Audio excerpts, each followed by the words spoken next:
और ये जो भेदभाव होता है स्कूल के कैंपसेस में, उसका मुख्य कारण रिजर्वेशन है। तो it has reinforced casteism. Exactly. जिस बात के लिए तुम इसको लेकर के आए थे कि they will be on same pedestal someday, वो वहां पे फुलफिल नहीं हो रहा है, क्योंकि वहां पे वो उसी तरह से वो देखा ही जाएगा कि तुम रिजर्वेशन से आए हो। They will find you, they will single you out. उनके लिए टर्म यूज होता है ना, बाबा कहते हैं उनको। अच्छा। मतलब बाबा साहेब के कारण, भीमराव अम्बेडकर के कारण इस तरह के टर्म्स जो है यूज होते हैं। तो वो आप ऑलरेडी जो एक विक्टिमाइज्ड पॉपुलेशन था उसको आप दोबारा से विक्टिमाइज कर रहे हैं। इसका बहुत अच्छा, ये लोग बोलते हैं कि नहीं नहीं ये अफर्मेटिव एक्ट जो यूएस में चलता है ना, भाई वो अफर्मेटिव एक्शन वहां जो चलता है उसी तरह यहाँ लाओ ना।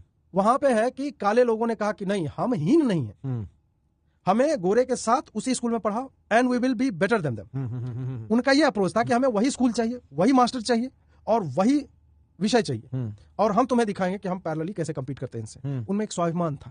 यहाँ पे वो सेल्फ रेस्पेक्ट वाले पार्ट को बिल्कुल ही एनाहिलेट कर दिया गया, वो हटा दिया गया है।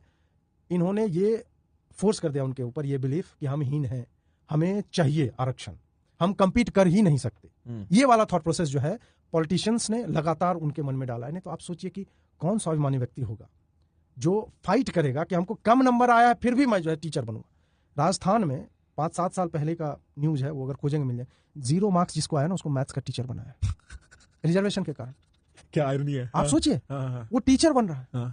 और फिर मैं कहता हूं कि जो भी लोग रिजर्वेशन से जहां भी पहुंचते हैं, आप अपने नेम प्लेट के नीचे लिखिए रिजर्व्ड, कोटा से हम आए, और फिर आप देखिए आपका बिजनेस कहां जाता है। नहीं जाएगा, नहीं जाएगा ना। बता देगा कि ये पायलट जो है या ये डॉक्टर जो है रिजर्वेशन से आया है, आप देखिए उसके पास कितनी भीड़ जाती है।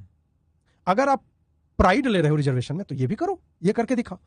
मेरा ये कहना है कि शिक्षा फ्री होनी चाहिए, गवर्नमेंट स्पॉन्सर करे, हर लेवल पे करे, जहां तक करना चाहता है कोई भी, दलित वंचित पीड़ित जो भी है, आर्थिक आधार पे उनको पुश कीजिए, 12th तक पढ़ाइए। उसके बाद वो प्रतियोगी परीक्षाओं में बैठ रहा है, वहां रिजर्वेशन नहीं होना चाहिए। नहीं होना चाहिए। जो ही आप रिजर्वेशन देते हैं somehow you are telling them कि you are inferior to those guys। तुम कम नंबर पे भी चलो बेटा, तुम्हारा दूध भात है, ये वाला। तो ये एक तरह से पैट्रोनाइजिंग एटीट्यूड है स्टेट का, which is doing more harm to them than any kind of good। उससे वो कभी भी सोसाइटी में सेल्फ रेस्पेक्ट अर्न नहीं कर पाएंगे अपने